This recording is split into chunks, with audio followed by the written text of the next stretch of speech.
चलो निकालो बेटा ये वाला page. Business as an economic activity.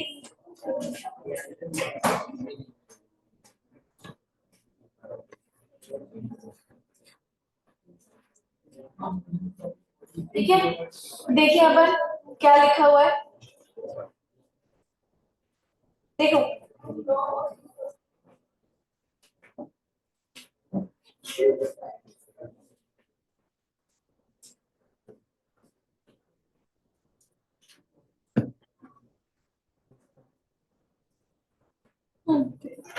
पहले पैराग्राफ में सिर्फ इंट्रोडक्शन लिखा हुआ है कि जो अपन को पहले से पता है कि यार बिजनेस क्या क्रिएट करता है, सप्लाई साइड ऑफ इकोनॉमिक्स, और कस्टमर्स जो कंज्यूमर्स है वो क्या क्रिएट करते हैं, डिमांड साइड। ठीक है ना। यहाँ पे देखो सेकेंड पैराग्राफ में क्या लिखा है, business may be defined as an economic activity comprising the entire spectrum of activities. अपन ने कल भी यही बात करी थी कि बिजनेस के अंदर बहुत सारी चीजें आ जाती हैं, जैसे कि प्रोडक्शन, डिस्ट्रीब्यूशन, ट्रेडिंग की गुड्स खरीद के बेचना, ठीक है ना, of goods and services, service provide करना, ठीक है, ऑक्सिलरी सर्विसेज प्रोवाइड करना, गुड्स को डिस्ट्रीब्यूट करवाना, ठीक है, ये सब बिजनेस के अंदर आता है ना। As such, it refers to the aggregate of all the business। अब बिजनेस भी बहुत सारे साइजेस के होते हैं, इसमें इंडस्ट्री आ जाता है, इसमें ट्रेडिंग सर्विस एंटरप्राइज आ जाता है, दो तरीके के सेक्टर आ जाते हैं, पब्लिक सेक्टर और प्राइवेट सेक्टर। ठीक है, अलग अलग टाइप के फॉर्म्स ऑफ बिजनेसेस आ जाते हैं, जैसे प्रोपराइटर हो गया, कंपनी कॉर्पोरेट फॉर्म हो गया, पार्टनरशिप हो गया, अलग अलग साइज के फर्म्स आ जाते हैं। ये अपन ने कल डायमेंशंस में पढ़ लिया था, एक्चुअली वही लिखा हुआ है पूरे पैराग्राफ में। ठीक है, माइक्रो साइज के बिजनेसेस होते हैं, फिर स्मॉल होते हैं, फिर मीडियम होते हैं, फिर लार्ज बिजनेसेस होते हैं। ठीक है, डोमेस्टिक लेवल पे काम कर रहे होते हैं, मल्टीनेशनल लेवल पे काम कर रहे होते हैं। ठीक है, सब कुछ बिजनेस के अंदर आता है ना। थर्ड पैराग्राफ में देखो, इज एग्रीकल्चर एन इंडस्ट्री और and hence a business. Agriculture business है क्या, है कि नहीं है? थर्ड पैराग्राफ में हूं मैं, है। ठीक है, अब इसमें अलग अलग व्यूज हो सकते हैं। ठीक है, it answer is it depends.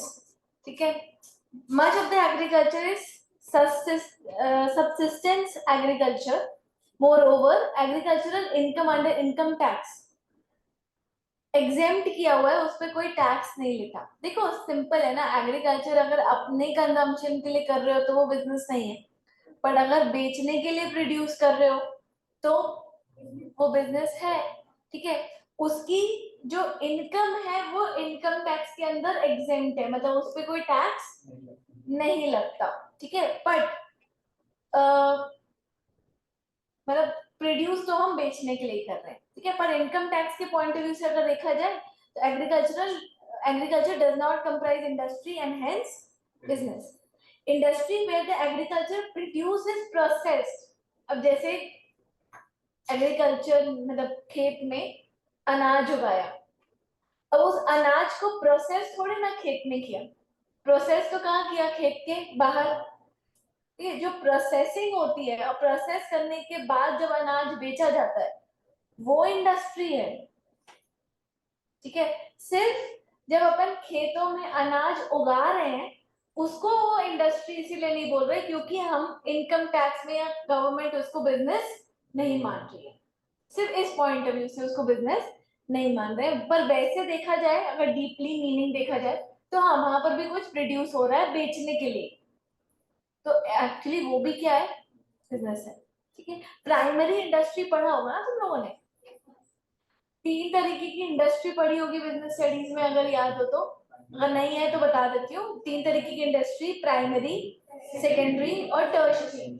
Primary में तो एग्रीकल्चर ही आता है ना, जमीन से कुछ उगाना, ठीक है, या जमीन के अंदर से कुछ एक्सट्रैक्ट करना प्राइमरी है। वो उगा रहे हैं या निकाल रहे हैं किसके लिए, बेचने के लिए, वो इंडस्ट्री है।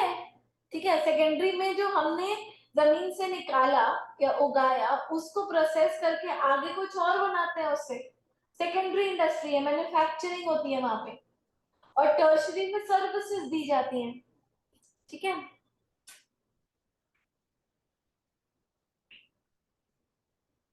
चलो बेटा यहाँ पर आओ। डिस्टिंग्विशिंग कैरेक्टरिस्टिक्स ऑफ बिजनेस, इन्होंने अदर इकोनॉमिक ऑक्यूपेशन से बिजनेस को कंपेयर किया। अदर इकोनॉमिक एक्टिविटीज बिजनेस के अलावा कौन है बेटा,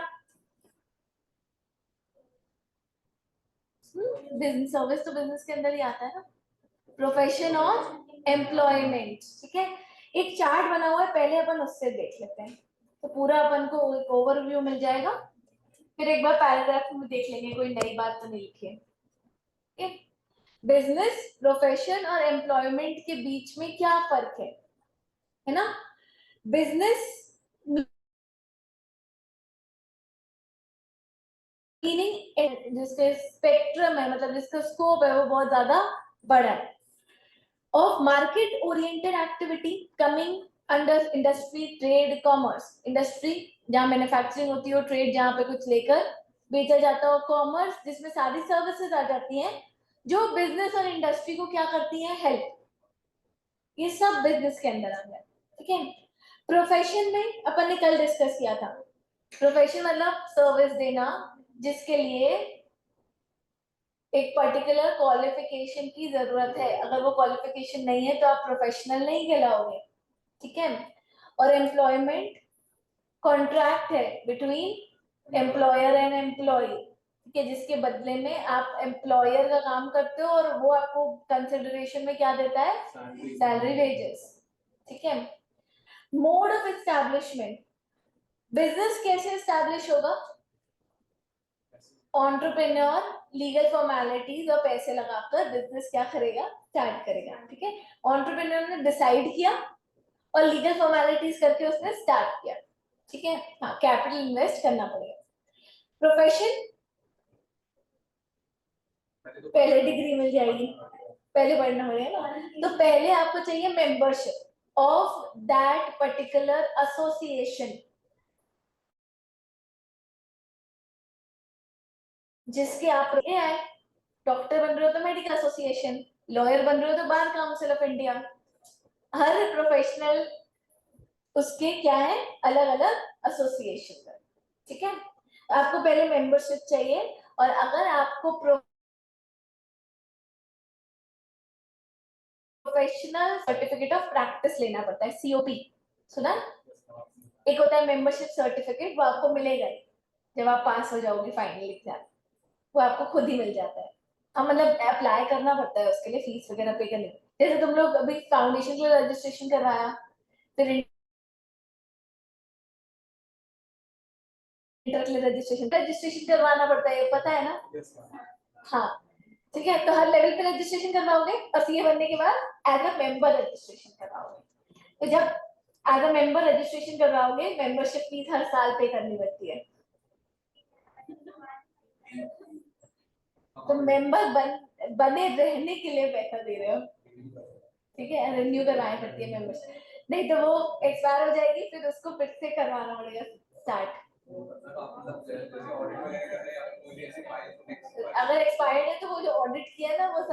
वैलिड नहीं है। मैंने अभी पे करी है, रुको बताती हूँ। 1500 पे की है मैंने शायद पूरे साल की। ये मेरी मेंबरशिप फीस है।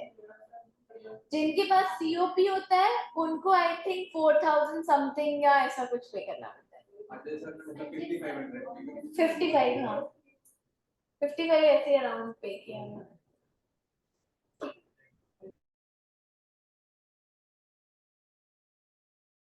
चलो एम्प्लॉयमेंट कैसे एस्टैब्लिश होगा, एम्प्लॉयमेंट कैसे स्टार्ट होगा? जब तुम्हें कोई सिलेक्ट कर लेगा और तुमको क्या मिल जाएगा, लेटर ऑफ अपॉइंटमेंट, ठीक है, और सर्विस अग्रीमेंट साइन करके एम्प्लॉयमेंट स्टार्ट हो जाता है। मुझे बताओ, कमाई प्रॉफिट, प्रोफेशन में प्रोफेशनल फी, और एम्प्लॉयमेंट में वेजेस एंड सैलरी, ठीक है। प्रिस्क्राइब्ड क्वालिफिकेशन चाहिए क्या बिजनेस के लिए? नहीं, पर प्रोफेशन के लिए हाँ, स्ट्रिक्टली प्रिस्क्राइब्ड जो क्वालिफिकेशन। गवर्नमेंट में हर टाइप के जॉब के लिए अलग क्वालिफिकेशन चाहिए होती है, जो एम्प्लॉयर चाहेगा कि हमको मिनिमम इतना क्वालिफाइड पर्सन चाहिए इस जॉब के लिए, वो डिफाइन करेगा, ठीक है।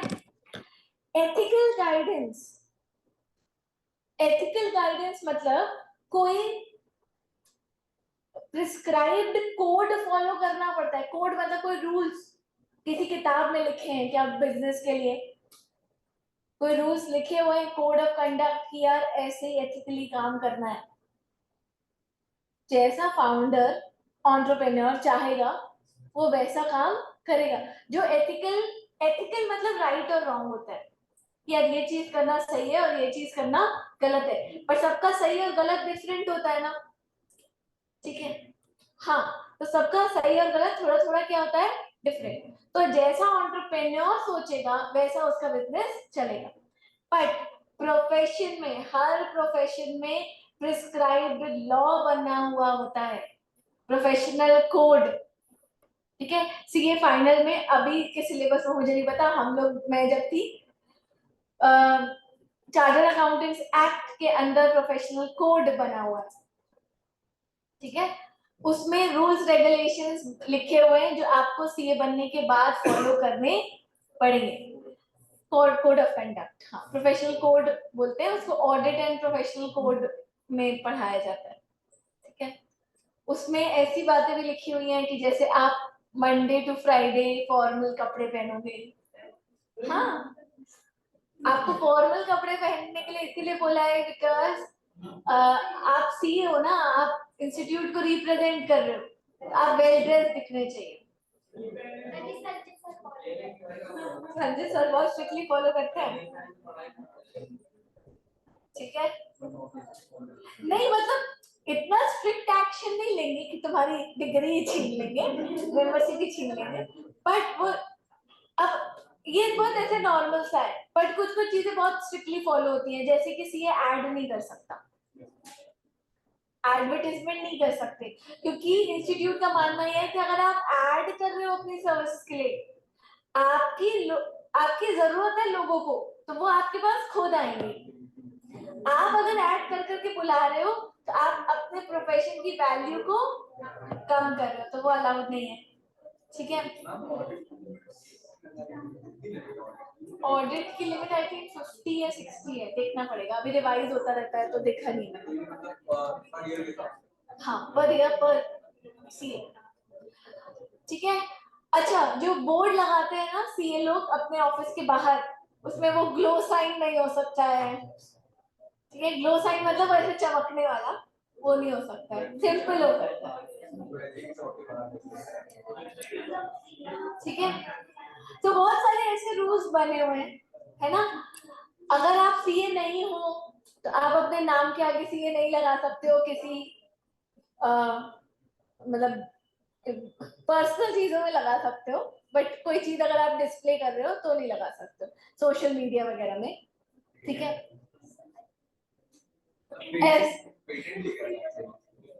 पेटेंट की बात नहीं है यहाँ पे, सीए जो, जैसे डॉक्टर, जो अफिक्स है वो डॉक्टर बनने के बाद ही आप कर सकते हो ना अपने नाम के सामने। वैसे आप सीए भी अफिक्स तभी कर सकते हो जब आप सीए बन जाओ और आपके पास सीए तब आप कहलाओगे जब आपके पास मेंबरशिप नंबर होगा। सीए पास होने के बाद भी कुछ लोग जैसे रिजल्ट आता है तो तुरंत अपडेट कर देते सोशल मीडिया में, आज नाम चेंज कर दिया, ठीक है, कर देते हैं, कोई एक्शन भी नहीं लेता क्योंकि सब समझते हैं कि हाँ यार बहुत खुशी हो रही होगी कि पास हो गए फाइनल एग्जाम्स, तो हम तुरंत अपना इंस्टाग्राम और फेसबुक में चेंज कर देते अपना नाम, ठीक है। बट एक्चुअली में तब कर सकते हो जब मेंबरशिप नंबर हो। मैंने तो फेसबुक में अभी तक नहीं किया है, मेरा फेसबुक में अभी भी आदिति भाटिया लिखा हुआ, सोचती हूँ कभी कभी करने का, भी भूल जाती हूँ, ठीक है। चलो, तो कोई भी प्रोफेशन में कोड ऑफ कंडक्ट डिफाइंड है, वो किसी भी फार्मास्यूटिकल कंपनी से गिफ्ट नहीं ले सकते, ये डिफाइंड है उनके कोड में। फार्मास्यूटिकल कंपनीज क्या करती हैं, और मेडिसिन बनाने वाली कंपनी से डॉक्टर अगर गिफ्ट लेने लग जाए तो क्या कर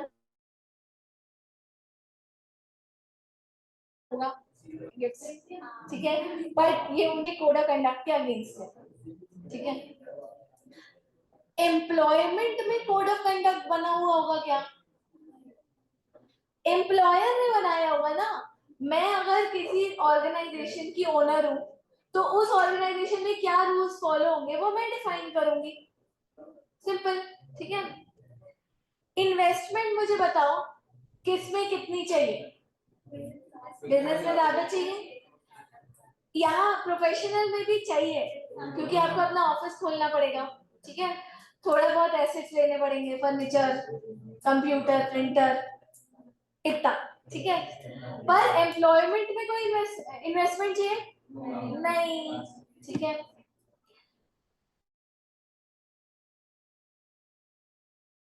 पर्सनल किसमें ज्यादा है, बिजनेस में ज्यादा है, ठीक है। प्रोफेशन में भी है, बट प्रोफेशन में आपको आपके इंस्टीट्यूट या अपने एसोसिएशन के हिसाब से चलना पड़ता है, बिजनेस में तो वो एसोसिएशन भी गायब है, समझ में आया। तो बिजनेस में ज्यादा फ्रीडम है, प्रोफेशन में भी फ्रीडम है। क्लाइंट आता है तो तुम उसको बोल सकते हो कि हाँ मैं तुम्हारा काम करूंगा, नहीं मैं तुम्हारा काम नहीं करूंगा, ये फ्रीडम तो है, ठीक है। बट काम अगर कर रहे हो तो फिर तो वो एसोसिएशन के स्टैंडर्ड्स और कोड के हिसाब से करना पड़ेगा, तो उतनी ज्यादा भी फ्रीडम नहीं है, ठीक है। और एम्प्लॉयमेंट में नहीं है, मतलब ऑब्वियसली एम्प्लॉयर के हिसाब से ही करोगे ना, उसके ऑर्गेनाइजेशन में काम कर रहे हो तो अपनी मर्जी से काम करोगे नहीं।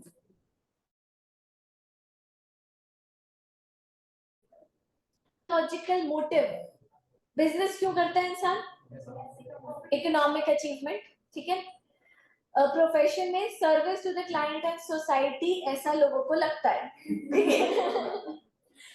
ये भी पैसा कमाने के लिए ही होता है। प्रोफेशन ऐसे हैं जिनको हम बहुत ज्यादा ऊपर वाला दर्जा देते हैं, जैसे डॉक्टर्स, सीए, हाँ, बस सीए क्या है ना, फाइनेंस से ही डील करता है, तो लोगों को पता होता है कि हाँ यार ये सीए का काम कर रहा है तो ये पैसे कमाने के लिए कर रहा है, ठीक है। फिर भी बहुत सारे क्लाइंट्स हमसे एक्सपेक्ट करते हैं कि भाई तुम फीस मत मांगो और काम कर दो, ठीक है। मतलब बहुत होते हैं यार रिलेटिव्स, नहीं बहुत सारे, मतलब पैसा देने में एक्चुअली सबको तकलीफ होती है, बात ये है बेटा। पहले जो क्लाइंट्स होते हैं ना, पहले जो काम मिलता है जब आप ऑफिस खोल के बैठते हो तो वो रिलेटिव्स का ही मिलता है, ठीक है। फिर रिलेटिव्स के थ्रू और लोग आते हैं।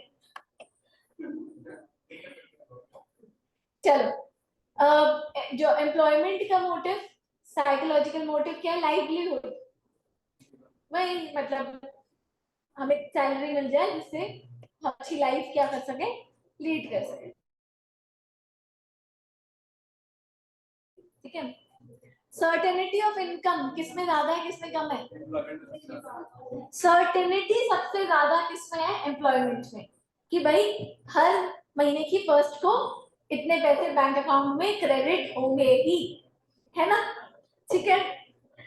इसके बाद प्रोफेशन में भी क्वाइट अ बिट सर्टेनिटी है, ठीक है, कि एक अच्छे प्रोफेशन के साथ जुड़े हुए हो तो ऐसा नहीं होगा कि इनकम आए ही नहीं, ठीक है, आती है, बट बिजनेस में स्कोप है नहीं है, कहाँ बैठे हो, सब पे डिपेंड करता है, ठीक है। इसके बाद बेटा स्टेबिलिटी ऑफ टेन्योर और ड्यूरेबिलिटी ऑफ ऑक्यूपेशन। हाँ, कि कितना स्टेबल रह पाएगा, ठीक है, बिजनेस में नहीं कह सकते, ठीक है, अनसर्टेनिटीज के कारण काम रुक भी सकता है। Thank you. है ना, जैसे कि अभी कोविड के टाइम में बहुत सारे लोगों के बिजनेसेस बंद हुए भी हैं क्योंकि वो मेंटेन नहीं कर पाए, ठीक है। पर बेटा कोई भी सीए ऐसा नहीं होगा जिसका ऑफिस बंद हो गया हो कोविड के कारण, मतलब ड्यूरिंग लॉकडाउन भी वर्क फ्रॉम होम से काम तो कर रहे थे क्लाइंट्स का, रिटर्न तो भरी जा दिया था इनकम टैक्स गवर्नमेंट ने कि आप डिले कर दिया था रिटर्न भरने का टाइम बहुत ज्यादा, ठीक है, क्योंकि क्लाइंट्स के साथ उतना ज्यादा इंटरेक्शन नहीं हो पा रहा था, फिर भी काम तो किया ही है। जो फिक्स क्लाइंट्स होते हैं सीएस के, ठीक है, जरूरी नहीं है कि ऑफिस खुला हो तभी ऑडिट आएगा, वो आ रहा था, ठीक है। क्लियर है, वर्क फ्रॉम होम अच्छा खासा किया है सारे चार्टर्ड अकाउंटेंट ने, और जो जॉब में थे उनकी भी जॉब ऐसे गई नहीं है, ठीक है ना। डॉक्टर्स तो वैसे भी छुट्टी पे नहीं थे बेटा।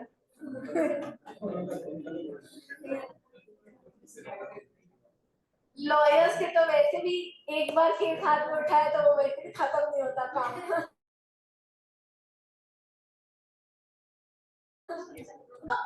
है, क्वाइट सर्टेन है कि चलता रहेगा, स्टेबल रहेगा, ठीक है, और जॉब में भी स्टेबिलिटी होती है, ठीक है।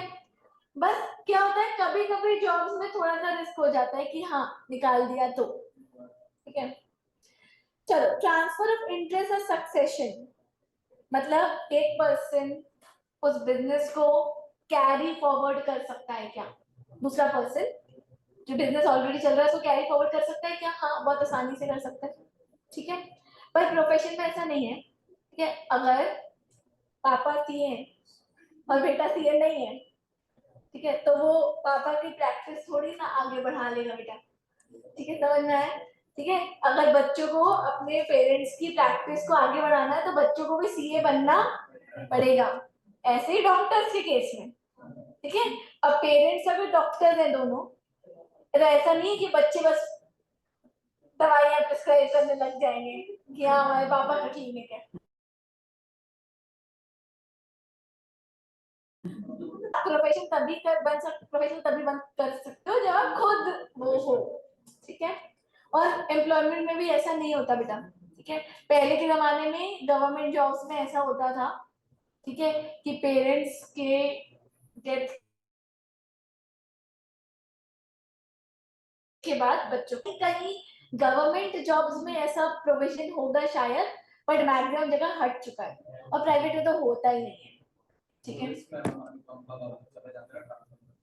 हाँ हाँ, गवर्नमेंट में होता है अभी भी, मतलब मुझे नहीं लगता अब ज्यादा फॉलो होता है।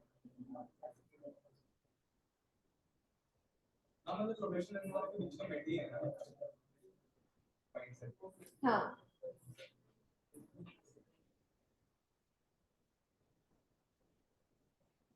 चलो इसमें कुछ भी बेटा नया नहीं लिखा हुआ है, पढ़ लिया है अपन ने।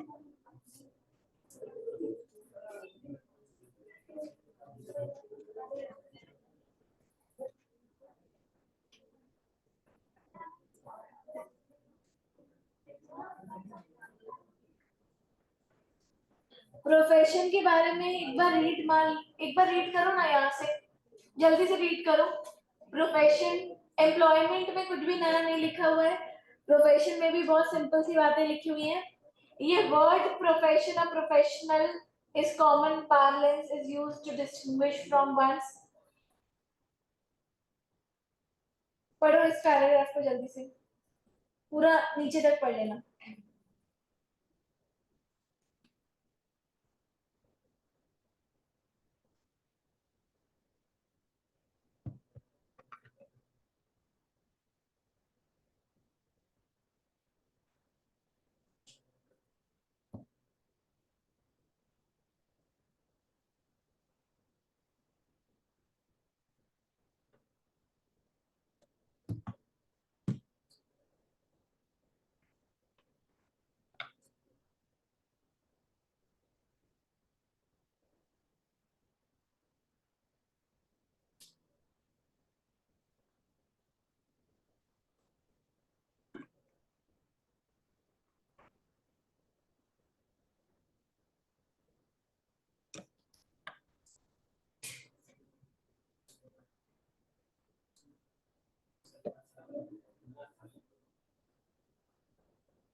बेटा ये पॉइंट्स में आ जाओ नीचे।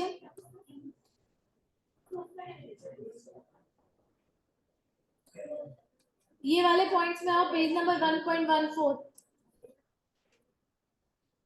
Distinguishing characteristics of business. ठीक है, बिजनेस बाकी सबसे अलग कैसे है ये बता रहे हैं वो। सबसे पहला पॉइंट लिखा है job creator not job seeker. जब आप बिजनेस चालू करते हो तो आप जॉब क्रिएट करते हो, एम्प्लॉयमेंट जनरेट करते हो, आप खुद के लिए जॉब नहीं ढूंढ रहे होते हो। ठीक है, मतलब आप सेल्फ एम्प्लॉयड तो होते ही हो, बट आप बाकी लोगों को भी एम्प्लॉयमेंट प्रोवाइड करते हो। ठीक है,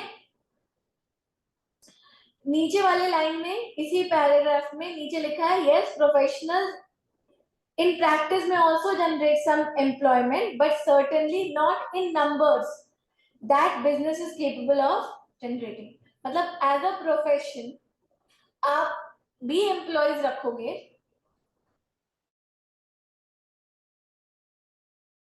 बट आप उतने एम्प्लॉयज होते हैं तो ज्यादा एम्प्लॉयमेंट जनरेट कौन करता है? बिजनेस। ठीक है, सेकेंड पॉइंट देखो, provide momentum to economic growth and development. GDP के बारे में बोला है। जीडीपी क्या होता है, कैसे निकलता है?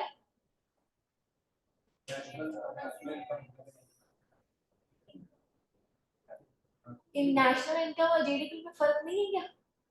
कैसी बातें कर रहे हो तुम लोग? क्या है जीडीपी का मतलब? ग्रॉस डोमेस्टिक प्रोडक्ट क्या होता है? पूरे साल में कंट्री के अंदर कितना गुड्स एंड सर्विस प्रोड्यूस हुआ, ठीक है, उसका पूरा एग्रीगेट टोटल, ठीक है, इज ग्रॉस डोमेस्टिक प्रोडक्ट। ठीक है, सर्विस सेक्टर और इंडस्ट्री और ट्रेडिंग ये सब मिलकर जीडीपी निकलता है। ठीक है, अब जीडीपी में सबसे ज्यादा कंट्रीब्यूट कौन कर रहे हैं? बिजनेस वाले ना। एग्रीकल्चर भी बिजनेस में अगर काउंट कर रहे हो, एग्रीकल्चर इंडस्ट्री सबसे ज्यादा इंडस्ट्री। ठीक है,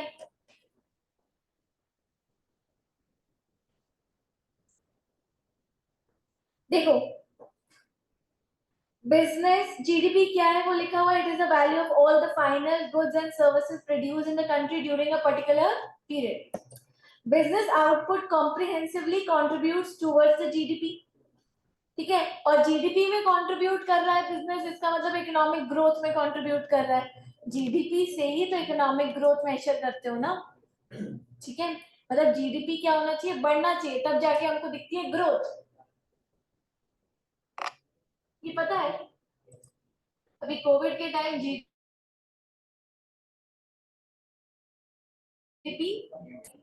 ठीक है, हमारी गवर्नमेंट ने उसको भी थोड़ा सा अच्छे तरीके से प्रेजेंट किया था, बट हाँ गिर गया था। जीडीपी गिरना इज अ नेगेटिव थिंग, ठीक है, बट हमारी गवर्नमेंट ने उसको प्रोजेक्ट ऐसे किया था कि देखो लॉकडाउन नहीं गिरा, हाँ एक्चुअली ऐसे ही प्रमोट किया था, ठीक है। How is economic growth distinguishable from economic development, whereas growth merely implies increase in GDP? अगर जीडीपी बढ़ रहा है तो मतलब ग्रोथ हो रही है, ज्यादा प्रोड्यूस हो रहा है ना as compare to past years, ठीक है। Economic development implies diversification of economy. Development मतलब ओवरऑल जो लोग इस देश में रहते हैं उनका स्टैंडर्ड ऑफ लिविंग जब बढ़ेगा तो हम बोलेंगे कंट्री का क्या हो रहा है, डेवलपमेंट। और स्टैंडर्ड ऑफ लिविंग कब बढ़ेगा, जब नए, हाँ क्या, कब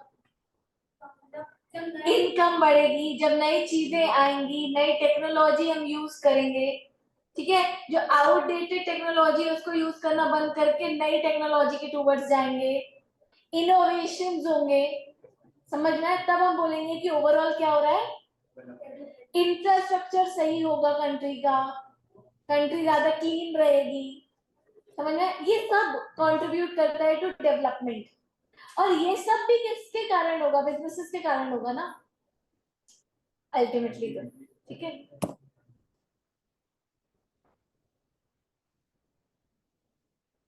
चलो सबसे ज्यादा इम्पोर्टेंट है, बाहर से चीजें, टेक्नोलॉजी अगर बाहर भी बन रही है तो इंपोर्ट करके यहाँ लेकर आना, सब कुछ कौन करेगा, बिजनेसेस ही करेंगे, एंटरप्रेन्योर्स ही करेंगे, ठीक है। इसको रीड कर लो एक बार बेटा जल्दी से, बिजनेस से रीड कर लेना, उसके पहले का रीड कर लिया। Research development education training and a development of employees by sheer guts and courage of the experimenting and innovation, हम क्या लेकर आते हैं, इकोनॉमिक डेवलपमेंट, ठीक है। It is pertinent now to introduce the term entrepreneur here, और entrepreneurs को synonyms की तरह यूज करते हैं, बट एक्चुअली में थोड़ा सा डिफरेंस है क्या। बिजनेस पर्सन कोई भी है जो बिजनेस कर रहा है, तो जो छोटी सी दुकान खोल के बैठा है वो भी तो बिजनेस पर्सन ही है ना,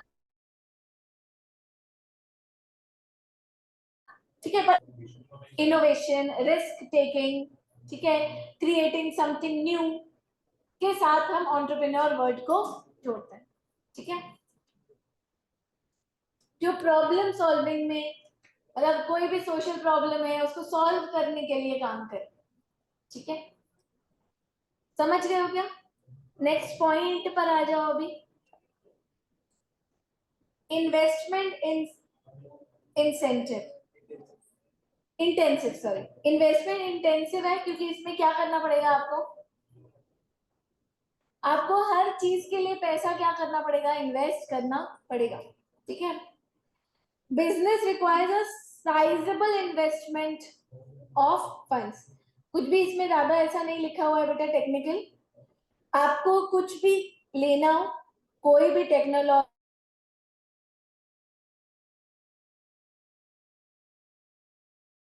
पैसा, ठीक है, डिपेंड करता है size of business and type of business में कि आपको कितना पैसा लगाना है, ठीक है, समझ में आया है ना। अगर पैसा नहीं है तो बिजनेस कर पाओगे क्या, तो इन्वेस्टमेंट का नहीं होना बैरियर क्रिएट कर देगा ऑफ डूइंग बिजनेस, ठीक है। जेस्टेशन एंड अनसर्टेनिटीज, ठीक है। इन्वेस्टमेंट्स, आप बिजनेस आज चालू करो और कल से ही आपको रिटर्न मिलने लग जाए, ऐसा है क्या, नहीं, एक तो कुछ साल लग जाते हैं बिजनेस को पूरे तरीके से फ्लो में आने में, मिलने लगती है, मतलब कुछ साल तो आप ब्रेक इवन पे काम करते हो, ब्रेक इवन मतलब नो प्रॉफिट नो लॉस, ठीक है। और हो सकता है शुरुआत की कुछ पीरियड तो आप लॉस में भी, कि आप अपने जेब से लगा रहे हो, और रिटर्न में ज्यादा नहीं आ रहा है, तो मतलब ज्यादा लग रहा है, कम आ रहा है, समझ में आया। फिर थोड़ा थोड़ा बढ़ता है तो ब्रेक इवन में पहुंचते हो, कुछ टाइम तक ब्रेक इवन में चलते हो, उसके बाद जब एकदम फ्लो में आ जाता है उसके बाद क्या आने लगती है, रिटर्न, प्रॉफिट। ठीक है, तो वो पीरियड जो है वो जेस्टेशन कहलाता है, कि शुरुआत में तो आपको कोई कमाई होने वाली है नहीं, उल्टा आपको अपनी जेब से ही लगाते जाना पड़ेगा। ठीक है, और उसके बाद जब कमाई होने भी लग गई उसके बाद भी सर्टेन नहीं है कि अब तो भाई चलने लग गया, तो अब तो भाई हम आराम कर सकते हैं, कि अब तो चलता ही रहेगा, नहीं, अनसर्टेनिटीज है ना। तो अगर कुछ भी एडवर्स इवेंट होता है, ठीक है, एनवायरमेंट में, एनवायरमेंट मतलब बिजनेस का एनवायरमेंट, ठीक है, कॉम्पिटिटर्स कुछ कर देते हैं, ठीक है, या जैसे जियो आया तो एयरटेल, आइडिया, वोडाफोन, इन सबकी दुनिया हिल गई, जबकि एयरटेल सबसे टॉप में चल रहा था और उसको कोई कमी नहीं थी बेटा, ठीक है, कि भाई हम तो चल रहे हैं, अब तो हम चलते रहेंगे, कोई दिक्कत है ही नहीं। 4G भी पहले लेकर आया है, एयरटेल 4G पहले लेकर आया, पता है तुम लोग ये बात। पर हाँ, 4G पहले लेकर आया बट वो फ्री में नहीं दे रहा था ना, ठीक है, प्लस वो उतने ज्यादा एरिया को कवर नहीं कर पाया था जितना जियो ने कवर कर लिया, ठीक है। हाँ, तो जियो ने यही किया है, प्राइसिंग स्ट्रैटेजी अपनाई है, तो सब भिड़ गए। BSNL वही का वही है बेटा, वो फर्क नहीं हो रहा उसको, वैसे भी नहीं यूज करते थे लोग। BSNL कौन यूज करता है,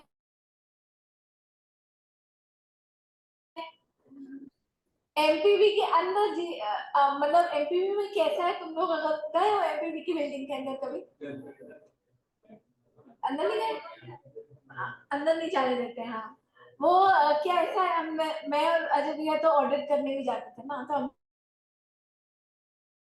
लोग मतलब ऊपर भी है पूरी बिल्डिंग, और ऐसे बेसमेंट में भी है पूरा, ठीक है। तो वहां पे ना नेटवर्क की बड़ी दिक्कत होती है, कोई भी उसका नेटवर्क नहीं मिलता।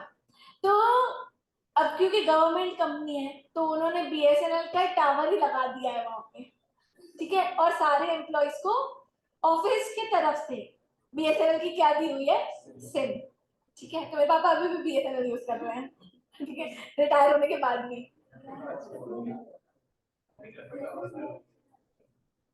अरे नहीं, BSNL का नेटवर्क हर जगह आता है, ठीक है, उसके नेटवर्क में कोई दिक्कत नहीं है, उसकी स्पीड में दिक्कत है, मतलब डेटा की स्पीड।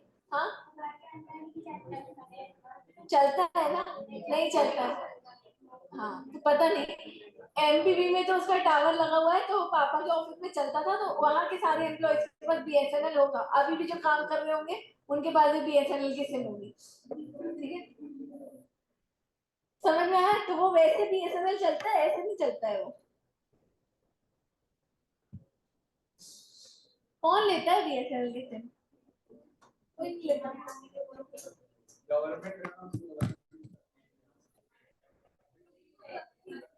ठीक है, फर्क नहीं पड़ता, क्लियर है ये वाला पॉइंट, जेस्टेशन एंड अनसर्टेनिटीज है ना, रिस्क आपके बिजनेस लाइफ में आएंगे ही, ठीक है, तो ऐसा नहीं है कि चल रहा है तो अब अच्छे से चलता ही रहेगा, एनवायरनमेंट में जब भी चेंजेस होंगे, है ना, बिजनेस की दुनिया हिलेगी, ठीक है। इसके बाद नेक्स्ट पॉइंट क्या है बेटा, systematic, organise and efficiency oriented activities, इसमें क्या है, इन वर्ड्स का मतलब पता है तुम लोग को, सिस्टमैटिक, ऑर्गेनाइज, एफिशिएंसी। सिस्टमैटिक मतलब एक फ्लो में चलना, ठीक है, सारी चीजें प्री डिसाइड करके करना, कुछ भी कभी भी कर नहीं देना, ठीक है।